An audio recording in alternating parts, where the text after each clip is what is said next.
Vous êtes tous les deux très beaux, très photogéniques, très vidéogéniques. Est-ce que c'est bon? Il n'y a pas de problème. Moi, le bon, c'est C'était caché. Ouais. C'est ça. Je présente Eddy, et là je recule, et Eddy apparaît miraculeusement dans le champ. Voilà, c'est top. Telle une apparition divine. Archange Michael. Épée. Allez, Clap. clap.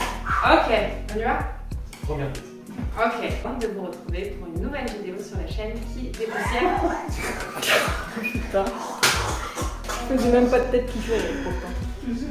Salut tout le monde, j'espère que vous allez bien. Je suis super contente de vous retrouver pour une nouvelle vidéo sur la chaîne qui dépoussière la spiritualité. Aujourd'hui, on va embarquer dans l'univers de l'hypnose, de la PNL, de la thérapie et de l'accompagnement personnel parce que j'avais envie de vous présenter un thérapeute de renom. On l'a rencontré dans le cadre d'une thérapie personnelle qui a été très positive. Et on a appris à découvrir un petit peu son travail, les formations qu'il propose aussi en hypnose, en PNL notamment. Et ça nous tenait à cœur de lui donner la parole aujourd'hui sur la chaîne YouTube. On vous avait posé sur nos différents comptes Instagram, donc les liens vont s'afficher juste ici comme d'habitude, quelques questions, donc on les a récupérées pour vous. Alors Eddy, c'est sa toute première vidéo sur YouTube. Vous pourrez le découvrir très rapidement sur sa propre chaîne YouTube où il va nous préparer, nous n'en doutons pas, des vidéos qui vont être super sympas à découvrir. Il va prendre la parole pour vous expliquer un petit peu son parcours, qu'est-ce qu'il fait, qui il est, et qui répondra ensuite aux différentes questions que vous nous avez posées. Si tu pouvais juste parler un petit peu de ce que tu fais, comment tu te définis professionnellement. Je me définis professionnellement, je me définis comme un accompagnant de l'humain. J'accompagne l'être humain. Ce qui est écrit sur ma carte de visite, c'est psycho-neuropraticien, titre un peu ronflant, hypnothérapeute, énergéticien et formateur. Ce qui me définit le plus, ce serait vraiment l'accompagnement de l'humain. C'est-à-dire que je prends une personne qui vient, une personne lambda, et j'essaie de faire ce qu'il y a à faire pour cette personne en fonction de ce qu'elle m'amène le jour même.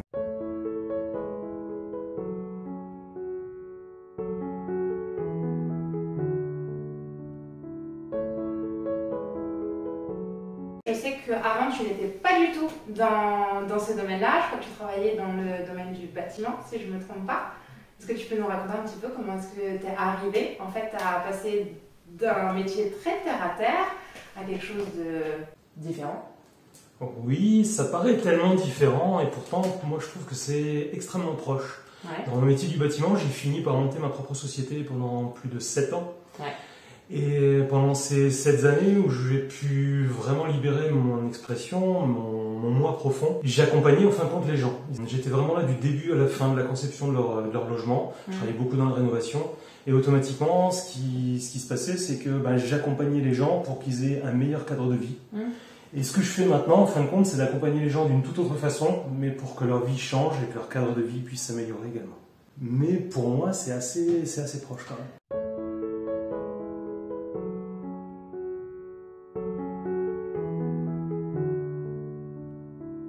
J'imagine que ça va surprendre tes proches, que tu sois dans le domaine du bâtiment, que tu aies ton entreprise et puis que tu leur dises salut les gars, je m'installe en hypnothérapeute, PNL, énergéticien, access bar, toutes ces choses-là. Comment ça s'est passé? Parce que je pense qu'il y a beaucoup de personnes qui veulent se lancer et qui sont peut-être freinées par l'image ou l'a priori ou ce que vont penser leurs proches ou leurs amis ou leur famille. Pour toi, c'était comment? Moi, mes proches savent un peu qui je suis, comment je fonctionne, et donc ça les a étonnés sur le coup, mais pas vraiment bouleversés. Dans le bâtiment, j'avais atteint des niveaux assez sympas, et je ne me révélais plus. Donc j'ai voulu trouver un autre domaine pour me révéler. C'est un domaine qui me passionne depuis tout petit. Ou depuis tout petit, je me pose des questions sur l'hypnose en me disant que l'hypnose c'est quand même quelque chose de magique, et que si c'était vraiment aussi magique, tout le monde en ferait. Tout le monde irait mieux et donc personne n'irait mal. Et donc quelque part ça m'interpellait à ce moment-là et je me suis dit je ne sais pas trop quoi faire, dans quoi je pourrais m'orienter, pourquoi pas justement dans l'hypnose. Donc je suis allé m'enseigner, j'ai mis 2 ans à préparer tout ça. J'ai potassé un peu tous les sites internet, tout ce que les écoles proposaient les unes les autres, pour trouver la bonne, pour trouver ce que je pensais être la bonne d'ailleurs. Je me suis lancé en même temps, parallèlement dans la PNL sans trop savoir ce que c'était. Mais comme toujours, quand je vais dans un domaine, j'aime bien tout maîtriser.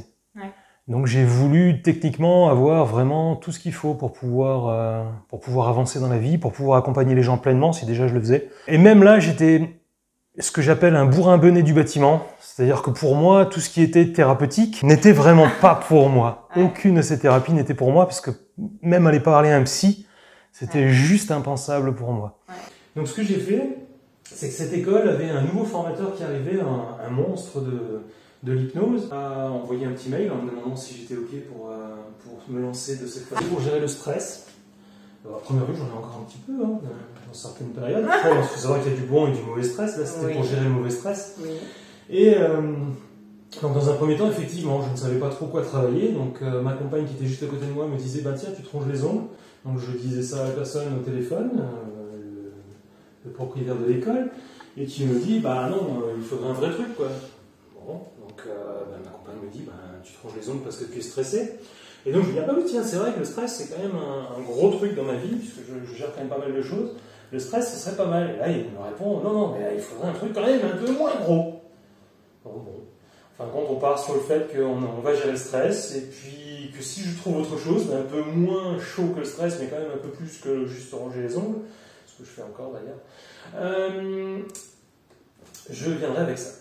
Donc j'arrive, et quand je vois le formateur, qui est une sorte de gros nounours, qui m'accueille, avec une très grosse voix, c'est pour ça que je dis un gros nounours, je vais pour lui expliquer ce que je veux faire, et en fin de compte, lui me dit non, on va le faire devant les caméras, devant les personnes, donc quelqu'un qui est stressé comme moi devant les caméras, donc c'est pas ma première vidéo, ce sera ma deuxième, mais la première, je n'avais pas besoin de parler, je ne maîtrisais rien du tout. Et donc j'arrive là-bas, et il a mis un temps énorme à m'induire les premiers phénomènes de transe, et par contre il m'a retourné la tête d'une certaine façon. Il a fait, j'appellerais ça du catch avec moi, en état hypnotique, et contrairement à ce qu'on pourrait penser, non, ça m'a pas fait peur, parce que cette personne-là était très rassurante, c'était je pense la bonne personne pour démarrer une thérapie. Donc j'ai pu me laisser aller vraiment complètement. Il m'a emmené dans des états très très très profonds. Ça a duré plus de 3 heures, donc une mise en transe de plus de 3 heures, on arrive vraiment dans des états très très très profonds. Ah ouais, 3 heures, oui, j'imagine. Voilà, il a mis tout en œuvre pour pouvoir m'accompagner à ma juste valeur. C'est, je pense, la première personne qui m'a ouvert cette vision de la thérapie, qui est totalement différente de ce que la plupart des thérapeutes ont. C'est vraiment, on est avec un être humain, et qu'en fin de compte, juste en étant vraiment sincère avec la personne, et en faisant travailler avec la personne, on arrive à obtenir des résultats vraiment XXL. Voilà, donc c'est la première grosse expérience qui a fait que je me suis jeté corps et âme dans les formations, malgré mon travail, et que même si je travaillais 6 jours sur 7, 12 à 15 heures par jour, et le soir et les week-ends, je bossais mes cours, et je me donnais à fond. Ce qui fait que là où on pense que ça va nous soulager, ma compagne était largement derrière moi, puis on va en parler, parce qu'elle pensait que ça allait nous soulager, avoir une vie plus cool. En fin de compte, les 2 ans que les 2 premières années que j'ai consacrées à ces études, en plus d'avoir ma société, ont été un petit peu dures pour nous. Voilà. Ça va beaucoup mieux maintenant, et ce qui est génial, c'est que vraiment ça m'a révélé une autre possibilité dans la vie. Tu vis exclusivement des thérapies que tu proposes et des formations. Je vis exclusivement dans l'accompagnement. Je prends des rendez-vous pour des thérapies, mais également du coaching personnel, du coaching d'entreprise. Et je pratique également donc la formation, qui est une belle grosse passion. J'ai toujours voulu enseigner, et là je me révèle à fond là-dedans, vraiment 100%. Donc tous ces métiers-là se recoupent, sont relativement différents, mais en même temps très complémentaires. Parce que je pense qu'un formateur qui ne pratique plus n'aurait plus pour moi de vraie validité de formateur depuis quelques années. Donc je pense que c'est bien de pratiquer en même temps qu'on forme. Et en fin de compte, le fait de former les gens change ma pratique aussi.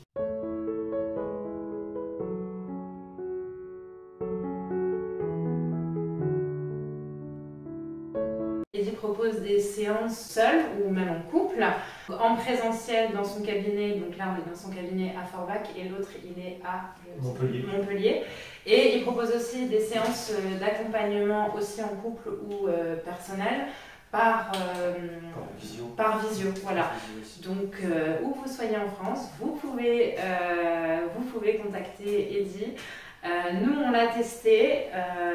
On l'a d'ailleurs tellement bien testé qu'on l'a recommandé à tout notre entourage qui est venu te voir. Je vous en avais parlé, ces fameuses crises d'angoisse dont je souffrais. C'est pour ça que je suis allée voir Eddy qui m'a énormément aidée là-dessus.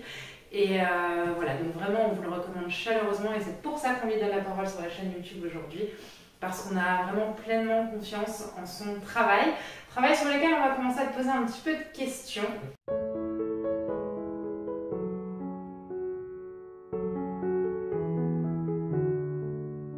L'hypnose, c'est vraiment l'outil qui fait peur par excellence. C'est un outil thérapeutique extrêmement puissant, ce qui fait que s'il est mal utilisé, il peut être extrêmement puissant dans le mauvais sens également. Il faut savoir qu'en hypnose, on ne risque pas grand-chose à la base, puisque si le thérapeute est mauvais, souvent on va juste prendre l'état hypnotique ou pas très profond, et donc on ne risque vraiment rien. Dans l'hypnose, on garde énormément le contrôle, surtout dans les premières phases hypnotiques, donc dans les premières séances et dans toute la première phase hypnotique, où là, on n'a pas encore totalement confiance en son thérapeute, et donc on va beaucoup garder le contrôle et le pouvoir. Et quelqu'un qui ne veut pas entrer en transe, on ne va pas le forcer. Alors, je ne dis pas qu'on ne peut pas, mais là ce n'est plus du tout de la thérapie, on ne va jamais forcer qui que ce soit à aller en état hypnotique. C'est-à-dire que il ne va rien m'arriver, entre guillemets, dont mon esprit n'est pas au clair ou n'est pas d'accord avec ça. Tout comme je peux aussi choisir de ne pas vraiment rentrer en transe ou d'aller dans une transe pas très profonde. C'est bien ça que t'expliques ? C'est pas qu'on choisit l'état dans lequel on va rentrer, c'est qu'on va choisir si on est OK ou pas pour aller dans ces états-là. D'accord. Ensuite, c'est une autre partie de nous, le sujet, qui va choisir la profondeur de l'état. Donc c'est mon inconscient, mon subconscient qui va aller savoir ce qui est bien pour moi. Le praticien, lui, va faire ce qu'il faut pour, s'il l'estime nécessaire, approfondir la transe. Par contre, c'est l'inconscient de la personne, du sujet, qui va être OK ou non avec ça.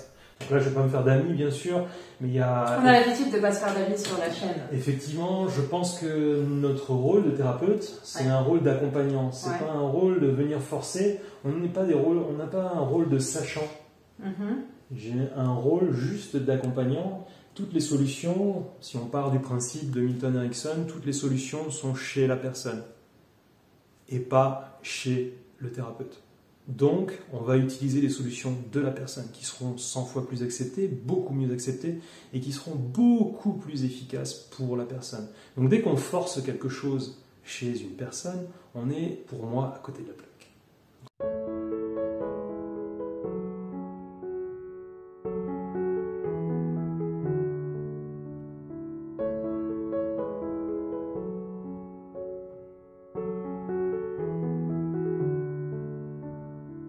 Attendre le moment où tout va s'effondrer pour aller faire une thérapie.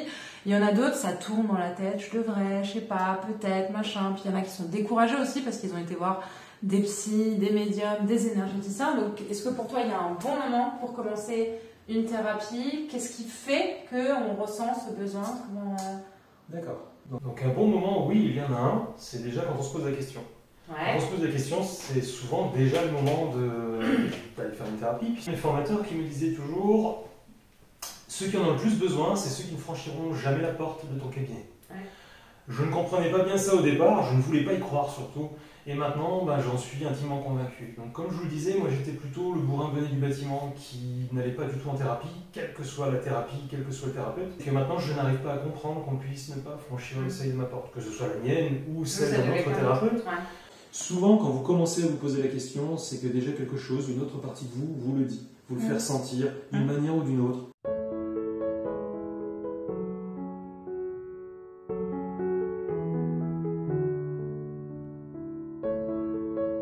Souvent, on choisit une thérapie plutôt qu'un thérapeute. Et là, je suis plutôt contre.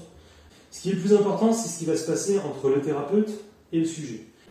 Essayez de voir également si vous pensez que ça peut le faire avec cette personne-là. Plutôt que de choisir la thérapie ou ce que la personne vous a conseillé, essayez de voir comment elle communique sur sa page internet. Est-ce qu'elle a déjà une page internet? Est-ce qu'elle a un site? Et comment elle communique? Comment elle se présente? Comment elle présente sa façon de pratiquer la thérapie? Et de voir avec laquelle personne, est-ce que c'est un homme, une femme aussi, est-ce qu'il a les cheveux longs, cheveux courts, on ne sait jamais, comment il s'habille, comment il se présente. Le plus gros compliment qu'on m'ait jamais fait, c'est une personne qui a changé mais énormément et qui m'a remercié et qui tout à la fin de sa thérapie m'a dit Ce qui est génial, et pourquoi je suis resté avec vous, c'est parce que vous n'avez rien du thérapeute lambda. J'en ai fait plein d'autres, et vous ne ressemblez pas à un thérapeute. Choisissez au feeling et faites-vous confiance. Pas mal. C'est d'ailleurs comme ça qu'on t'a trouvé. Sur ton site internet, on a vu ta photo, et puis nous on fonctionne forcément beaucoup au feeling, et on s'est dit, il y a quelque chose à faire avec lui.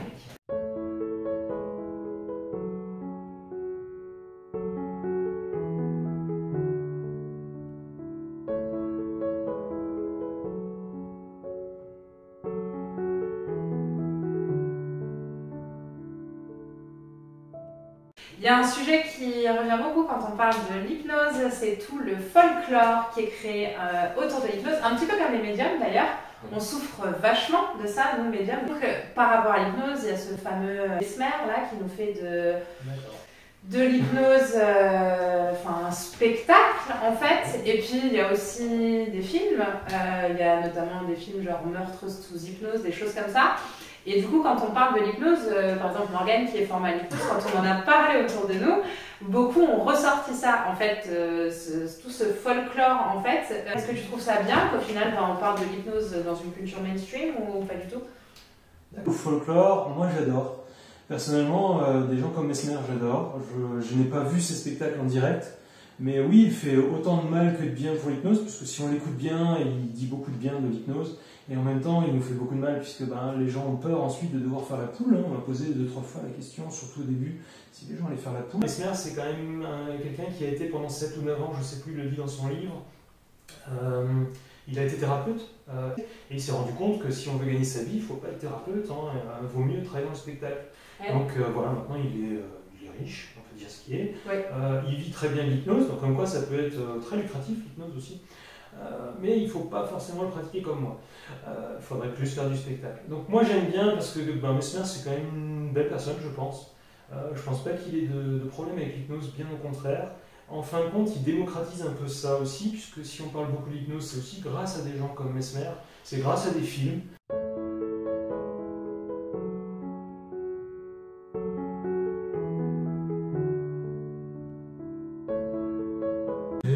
Donc il y a deux questions qui reviennent beaucoup autour de l'hypnose, c'est est-ce que c'est vrai que ça marche pas sur tout le monde, et est-ce que c'est vrai aussi que dans notre quotidien, de manière naturelle, on rentre dans des états de transe ou dans des états hypnotiques, je pense qu'on peut dire comme ça. On rentre en transe tous à partir du moment où on est vivant. Et quand vous êtes vivant, toutes les nuits, vous dormez et vous passez par 3 phases de sommeil.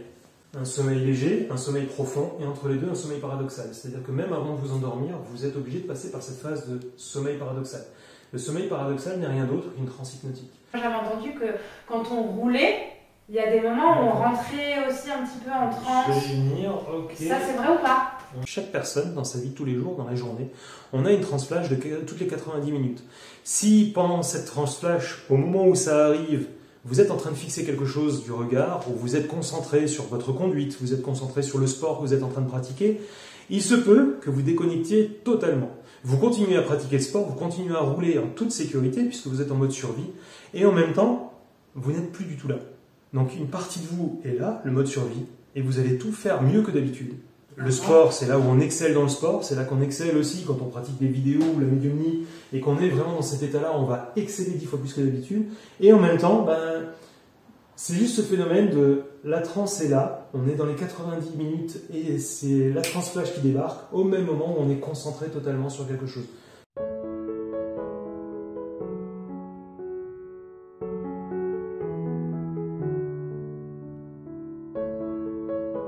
On va essayer de partir sur une question où Eddy va être un petit peu moins à l'aise parce qu'on est quand même sur une chaîne qui parle de spiritualité, de médiumnité, de guides, de défunts, des anges, toutes ces choses-là. Vous voyez son visage qui commence, voilà.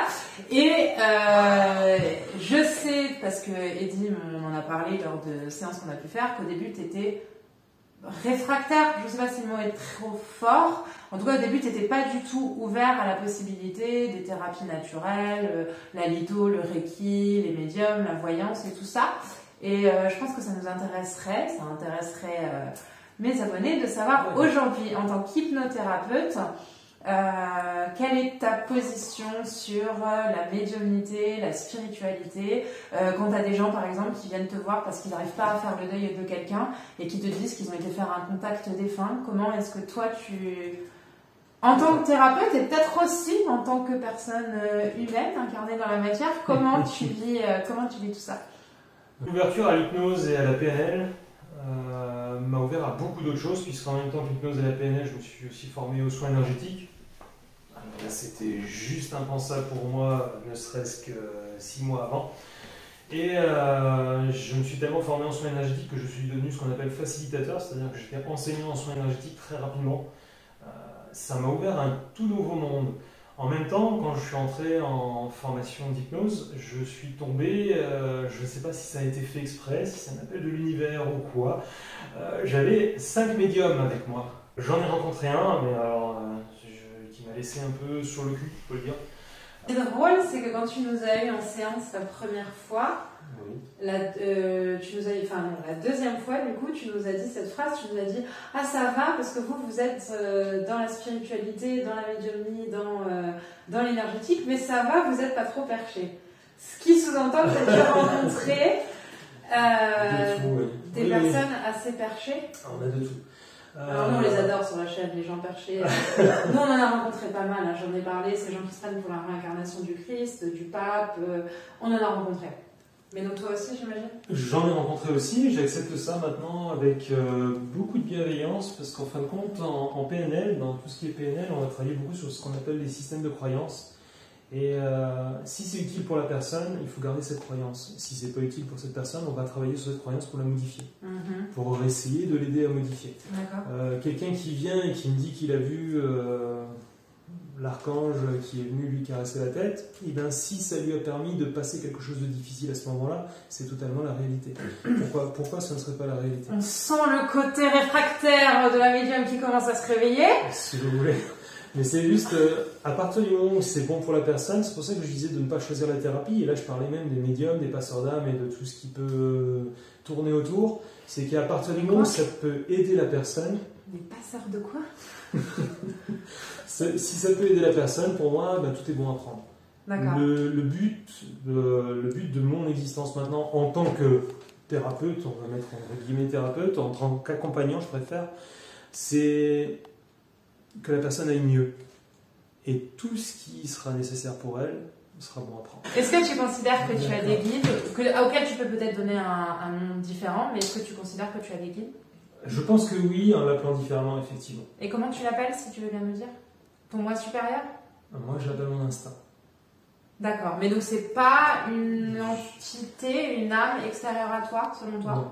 D'accord. Pour moi personnellement, en tant qu'être humain, je le vois comme, avec mes croyances, avec mon système de croyances, je le vois comme un moi profond. Un peu comme quand on dit Dieu est parmi nous, et Dieu est dans chacun d'entre nous. Ouais.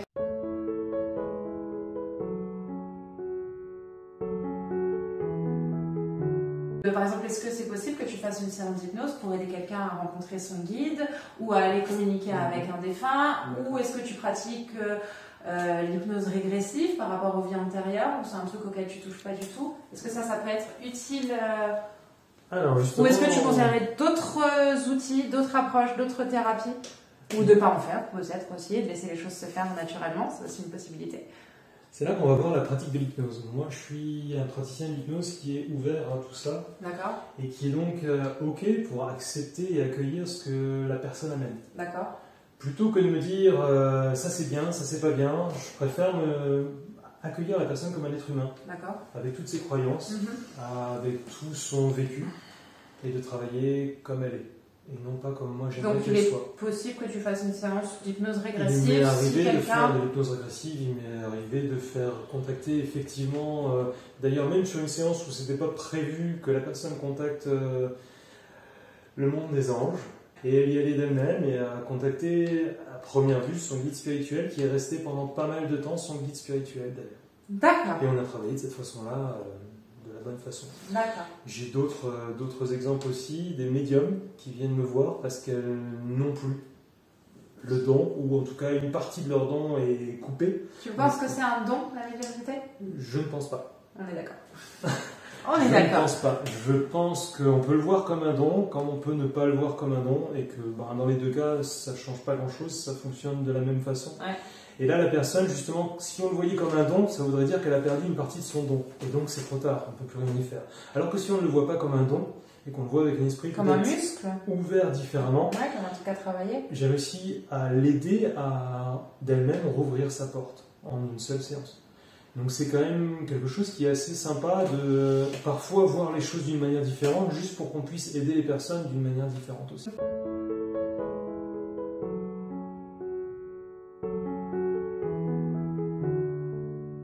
me fait plaisir, je la pose parce que moi je veux savoir un truc dans les séances qu'on a pu faire ensemble. Comment est-ce que tu définirais la part de l'énergétique dans l'accompagnement? Parce qu'il est vrai par exemple que quand on rentre chez toi, comparé à d'autres thérapeutes, la pièce énergétiquement elle est propre. Moi c'est quelque chose que, voilà, ça m'est arrivé d'aller faire des soins énergétiques avec des personnes, je rentre dans la pièce, je sens tout ce qui s'est passé de la dame d'avant. Chez toi déjà, il n'y a pas ça. Et puis on sent des petits trucs qui se promènent dans la pièce, des petits machins, et quand on sort de là, on est quand même vidé comme après un soin énergétique, il se passe quelque chose d'énergétique. Est-ce que toi tu es d'accord avec ça ou est-ce que pas du tout? Alors moi je suis plutôt d'accord avec ça. Ok. Comme je dis, j'ai été ouvert un peu à tout ce qui est énergétique et tout ce qui est holistique, puisque l'hypnose est une thérapie holistique, elle aussi. Donc je me suis ouvert un peu à un monde beaucoup plus spirituel. Sans en pratiquer à 100% non plus, je ne suis pas encore non plus un gourou de la spiritualité, mais je suis très ouvert à la spiritualité. Et effectivement, j'enseigne le soin énergétique, et je pense que pour enseigner le soin énergétique, on ne peut pas ne pas être vraiment foncièrement dedans. Donc j'enseigne le soin énergétique parce que je le pratique, et je le pratique dans toutes mes thérapies. C'est-à-dire que quand on vient voir un thérapeute, on vient pas voir une thérapie, mais bien un thérapeute. Et c'est ça ce qui est important. C'est que quand Morgane ou Caroline me posaient les questions, est-ce que tu utilises l'énergétique sur nous, je leur laissais trouver leur propre réponse pour une raison toute simple. Ce qui est un peu frustrant quand même. Voilà, ça fait partie de la thérapie. Ce qui est quand même... oui, je ne peux plus pratiquer une thérapie sans hypnose. Du tout. J'en ai toujours un petit peu, au moins du langage hypnotique, même si on va pas dans des états complètement subliminaux ou complètement délirants. On va juste utiliser du langage hypnotique. Je ne peux plus ne pas utiliser d'énergétique puisque j'ai été au contact de cette forme de thérapie et que maintenant elle est en moi et je l'utilise. Alors, on va terminer sur les formations que tu proposes. Oui. Est-ce que tu veux nous raconter brièvement et nous dire un petit peu ce que tu proposes comme formation? Parce qu'au cas où ça peut intéresser les personnes. Donc je forme dans... Alors, juste toutes tes formations, vous les retrouverez sur hypnoschool.fr. Voilà. Hypnoschool.fr. Donc on mettra, hypnosecool.fr. on mettra toutes les coordonnées et tous les liens en barre d'infos pour que vous puissiez contacter Eddie. On mettra son numéro de téléphone si vous voulez une séance. Mais donc les formations, parce qu'on sait que c'est un domaine que tu kiffes, qu'il y en a peut-être de nouvelles qui vont arriver, à ce qui paraît. Donc tu nous dis un petit peu ce que tu fais? Donc je forme aux praticiens et maîtres praticiens en hypnose. Je forme également aux praticiens et maîtres praticiens en PNL. C'est un peu plus long, un peu plus complexe. Je forme, là j'ai une nouvelle formation qui va sortir, mais c'est une ancienne formation que j'ai remasterisée et qui va ressortir. C'est la découverte de l'hypnose. Donc là, si je peux me permettre de faire une pub 3 secondes, elle va débarquer à un tarif juste dérisoire, donc complètement exceptionnel. Et à la fin de cette formation, il y a une énorme surprise pour les gens qui auraient envie de continuer. Il y aura une énorme surprise dans cette formation-là. Donc, à faire, il y aura des dates sur Forbach, Montpellier, mais également Metz et Strasbourg pour ceux que ça peut intéresser. Possibilité aussi de faire d'autres dates. C'est une formation sur 2 jours, donc ça se passe sur un week-end. Normalement, pas besoin de prendre de congé pour la plupart des gens. J'ai une formation les dates sont déjà en ligne. Une formation sur le soin énergétique, qui s'appellera soin énergétique intégral. Donc le soin énergétique, on peut tous le pratiquer. On a tous de l'énergie en nous, on peut tous utiliser cette énergie. Donc on va apprendre à découvrir notre énergie, on va apprendre à canaliser l'énergie, on va apprendre à utiliser l'énergie de la meilleure façon qui soit, pour soi et pour les autres. J'ai d'autres, j'ai la caboche qui tourne énormément, j'ai d'autres formations en développement personnel qui elles vont arriver. Et puis, si on, je ne sais pas si ça fait partie de cette question-là, si on peut en parler encore une fois de la chaîne qui débarque aussi. La chaîne, c'est quelque chose qui me tient à cœur, c'est quelque chose, ça fait 2 ans que je travaille dessus, ça fait 1 an que je me forme pour pouvoir tout faire moi-même. Et c'est quelque chose qui me tient vraiment à cœur parce que je voudrais donner. Donner plus, je ne demande rien en échange, à part peut-être de s'abonner éventuellement pour que la chaîne puisse continuer de tourner et que je vois qu'il y a des gens. Ah oui, je pense que du coup il est juste important de préciser qu'il n'y a encore pas de vidéo sur ta chaîne YouTube. Il y a 2 vidéos. Ah, il y en a, voilà. Il y en a une où on me voit de dos, je suis en train de piloter un avion, donc non, j'ai pas l'argent voilà, pour mais piloter vous un avion. pouvez déjà aller vous abonner, mais le contenu ne va pas tarder à arriver. En fait, pour la petite histoire, on a un petit peu poussé Eddy à faire cette vidéo YouTube. On lui a un petit peu mis la pression et du coup, il n'y a encore pas trop de contenu sur ta chaîne YouTube, mais ça va arriver. Donc, je pense donc qu'on arrive à la fin de cette vidéo. Alors, n'hésitez pas à vous défouler les petits doigts sur les claviers en commentaire parce qu'il y a des questions qui ont été posées auxquelles on n'a pas eu le temps de répondre.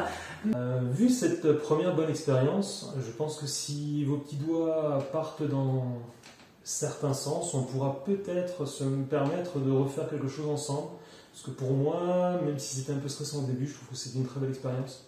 Et donc, si la demande y est, pourquoi pas un jour retravailler ensemble à peut-être un tout autre sujet ou peut-être compléter ce sujet-là, je ne sais pas. C'est bon, la vidéo est tournée? Check. Yes! Donc voilà, écoutez, on espère que la vidéo vous a plu. Je vous encourage très chaleureusement à aller découvrir l'univers d'Eddy. Encore une fois, vous aurez toutes ses coordonnées en barre d'infos. Vous savez que je suis toujours très honnête et très transparente et si je vous en parle, c'est vraiment, j'ai toute confiance et vous pouvez le contacter quels que soient vos besoins ou si vous avez un petit peu de curiosité autour de l'hypnose, allez découvrir son univers, vous ne serez pas déçus. Je vous remercie très chaleureusement d'avoir regardé la vidéo. J'espère qu'elle vous a plu. Si tel est le cas, comme d'habitude, je vous invite à exploser le compteur des pouces bleus, à nous le dire en commentaire.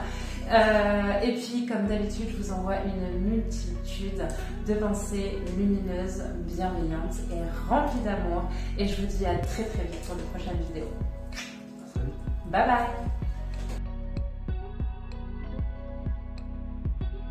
Donc voilà, ça va pas. Mais si, c'est bien, c'est cool. Faut juste que tu te lâches. Ouais. Il faut juste que tu te lâches, c'est juste que ça. C'était horrible. Une vidéo sur la chaîne qui dépoussière. Oh putain. Morgane! Oh la vache. En fait, on fait pas de vidéo, on fait un bêtisier quoi. Ça va là? Oh, mais je le sens! Mais non, mais je le sens, c'est comme ça là où j'allais. Vas-y. J'ai pas de rouge à lèvres, si on met dedans? Non. Putain, le rouge à lèvres, si on met dedans. Non, tu es parfaite. Je suis parfaite? Oui. Ok. Et j'ai oublié la question de base, tiens. Je ne sais pas comment c'est bon? Vas-y, hein, fais ton taf. J'ai chaud!